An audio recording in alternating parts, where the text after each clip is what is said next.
Hey guys, it's Storm. So I did take part in the Players Cup 3 qualifier tournament. I ended up with a max score of 1675, enough to qualify, at least it should be enough to qualify. I had a really rough run at first, lost my first 8 matches, got in such a low elo that I couldn't even find a match for like 12 hours straight. But I did end up winning 20-some in a row after that, and the team is really good. So here's a rental code if you want to check it out before Season 8. To start us off, we've got a very simple Dark Form Urshifu set with a Focus Sash. This is a very bread and butter Urshifu set. I've got max attack, max speed, very simple. I got the 3 good moves plus protect. We've got Wicked Blow in close combat for raw damage, Sucker Punch for some priority, and protect for late game scenarios. Usually I leave Urshifu in the back and bring it in to clean up the game when things are running a little low, keep the Focus Sash preserved that way. Then we have a G-Max Venusaur with a Life Orb. This one is actually from my Pokemon Go account. We've got maxed out special attack, enough speed to outspeed modest max speed Regirock+, and the rest is in HP for a little bit more bulk. And it's yeah, I don't know, this one's from my Pokemon Go account here. Sludge Bomb, Frenzy Plant, Weather Ball, Sleep Powder. Sludge Bomb is very standard. Frenzy Plant, because it makes the G-Max Vine Lash just those few points extra of power, lets you pick up some key one-hit KOs. And then Weather Ball, because in the sun, it lets you answer things like Cobalion and Glastrier that otherwise we have a little bit of trouble with. Sleep Powder, of course, for sleeps. And there you go, Pokemon Go. Loves to eat. Next we have Tapu Fini. This is another just super common Pokemon, although my set is a little bit different for it. I went with an Expert Belt, maximum HP investment, as much special attack as was needed to one-hit KO Assault Vest, Landorus, Therian, and then the rest into speed to outspeed other Tapu Finis. You've got Muddy Water, Moonblast, Ice Beam, and Protect. These 3 moves give enough super effective coverage that the Expert Belt is a really reliable boost. Moonblast in particular can one-shot Galar Moltres if it's not Dynamaxed. Ice Beam one-shots a lot of stuff as well with the Expert Belt boost and special attack investment. Generally just a great bulky tank. We got Torkoal, Charcoal, max HP, max special attack, minimum speed. This is like our Trick Room alternate mode, and sets Sun for Venusaur with Drought. And we have Heat Wave, Eruption, and Earth Power. Heat Wave and Eruption are the only things you click unless they're like super resistant to it, because they're spread damage moves that hit like nukes under Sun. Then we have the MVP of the entire tournament, Regirock here. Weakness policy, he's the best boy. We'll put a mark on him. Max HP, max attack, minimum speed. He's a Trick Room sweeper with clear body so that you can't be intimidated or have his defenses dropped by other means. It's just an absolute boulder. Rock Slide, Drain Punch, Curse, and Protect. Drain Punch actually came in very clutch in a few games, getting enough regeneration to keep the sweep going after Weakness Policy was procced. Curse, which is like a quiver dance under Trick Room. Like if you click Trick Room and Curse at the same time, it's a physical quiver dance. It's super good. Rock Slide for a stab spread move, and then Max Rockfall sets Sand, which boosts his special defense a little bit. And since you can't be lowered by any means, you know, with Clear Body, he's like an invincible Titan. I don't know, he's awesome. And then Protect lets you proc the Weakness Policy by getting hit by Max Geysers and Max Steel Spikes through Protect while Cresselia sets Trick Room.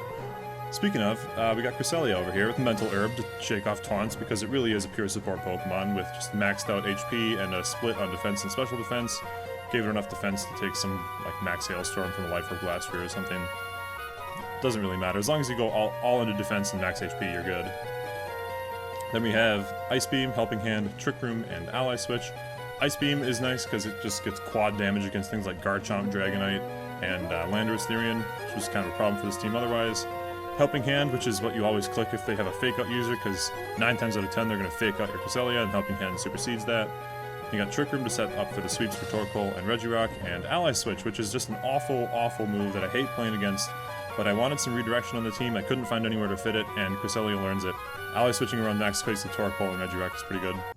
Alright, then now that you guys know what the team is, I wanted to show you a game that's kind of indicative of how it plays. So, in this game I believe I ended up leading Cresselia Regirock and bringing Torkoal Venusaur in the back. This is a pretty powerful team comp because I can choose if I want to Dynamax the Regirock or not right away. For instance, against this team, if they don't lead off immediately with Kartana, I probably want to Dynamax the Regirock against anything that they have here.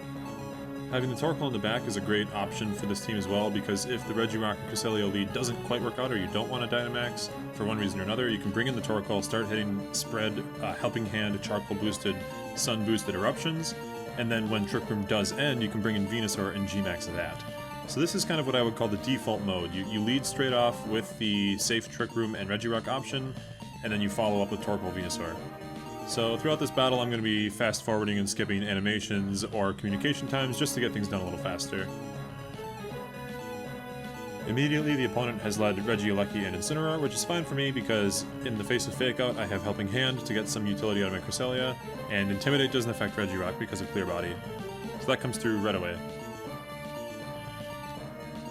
The Regirock can either be a Life Orb or Magnet Dynamax threat, or just offensive threat, or it could be some kind of like Screens variant with Reflect and Light Screen and such.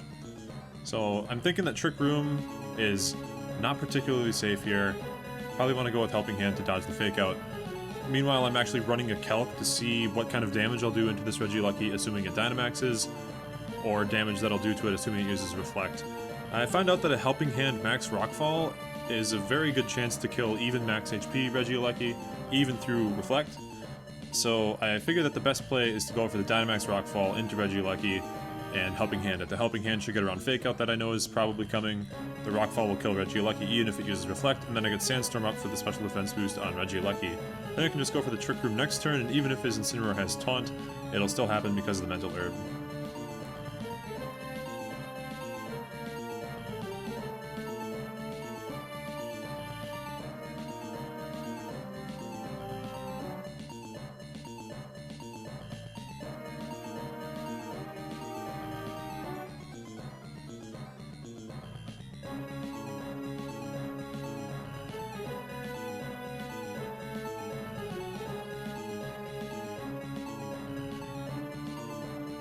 Okay, so as you can see, the last turn pretty much went exactly as I planned for it to go. Helping Hand dodged the Fake Out, Rockfall killed the Regirock, set up Sandstorm for me. They do have Reflect up, which is a bit annoying, but you can see me going for the Max Knuckle here to boost my attack and kind of break through that Reflect.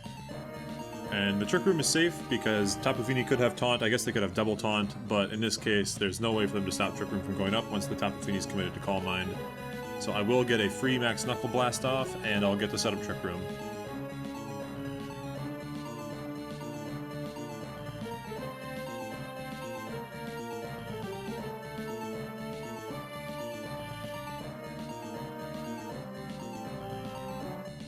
So a new turn rolls around here, and I'm actually hoping for him to hit my Regirock with a Water-type move from the Tapu Fini to proc Weakness Policy, although I think at this point that there's actually a pretty good chance that he just doesn't bother doing that. He's gotta figure that a huge tanky Pokemon like Regirock is liable to have a Weakness Policy on it when Dynamaxed. Reflect is still up for them, but I do have a boost on attack from the Max Knuckle last turn, and I'm just considering going for a Helping Hand Max Rockfall and seeing what I can do to get rid of this Tapu Fini here.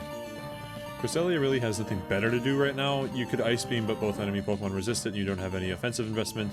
And Ally Switch really only protects you from Will-O-Wisp, but Misty Terrain's already up, so it's not going to really do any damage here. So the best play is definitely just a Helping Hand Rockfall something.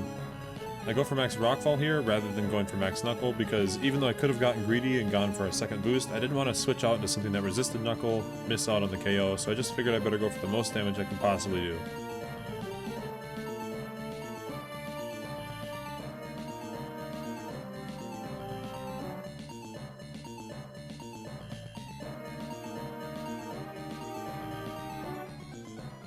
Now the enemy brings out their Glass Sphere, which I'm actually slower than in Trick Room, which means I'm faster than it. So this is the spot to use Ally Switch and try to surprise it, going for like a Max Quake or Max Knuckle by having it hit Cresselia instead. I haven't revealed the Ally Switch yet, so now's the best time for it.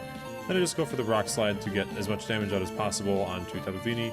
I'm not really thinking about Weakness Policy right here, even though I definitely should have respected it a little more. I just wanted to get some spread damage off, possibly a flinch onto Fini.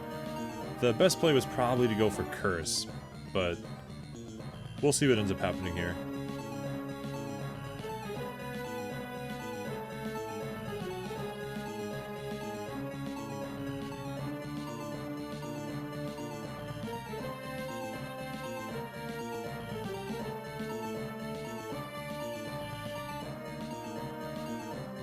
So, like I mentioned earlier, Ally Switch is essentially redirection and can be extremely powerful when used sparingly. It's a terrible move design, and I don't really like using it, but in this case it definitely saved the game for me, or at least helped save the game by preserving my +1 Regirock. And now Torkoal gets to come in, and he's still got some Trick Room up, and he is slower than Glass Sphere is. So I get to just go off with a Sun-boosted Trick Room Eruption and a Rock Slide to hopefully pick up the double KO here and wrap the game up. Of course, Glass Sphere does have a Max Guard. All that really does is stall the game out a little bit because Torkoal Torkoal underspeeds him in Trick Room, making him faster, and Regirock overspeeds him out of Trick Room, making him faster, and he's weak to both, so he really doesn't have a whole lot of options for dealing with the two Pokemon that I have out here. We bracket him on both sides with speed, so even with Trick Room down, we're still going to be able to beat him in the 1v1 here. Then, interestingly enough, we get a flinch here. We almost would have rather had him not flinch so we can proc our weakness policy with Muddy Water, but I think generally the flinch is still better, just because of the situation we're in.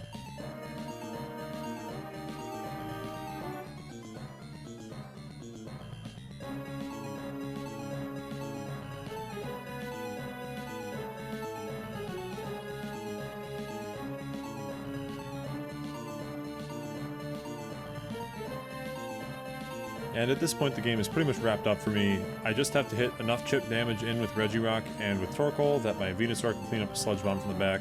Actually make a slight mistake here. I should have gone for Drain Punch, because then I would get enough chip damage through that Sludge Bomb would always KO, but he does cancel, so GG to Alex Games. It was a fun one.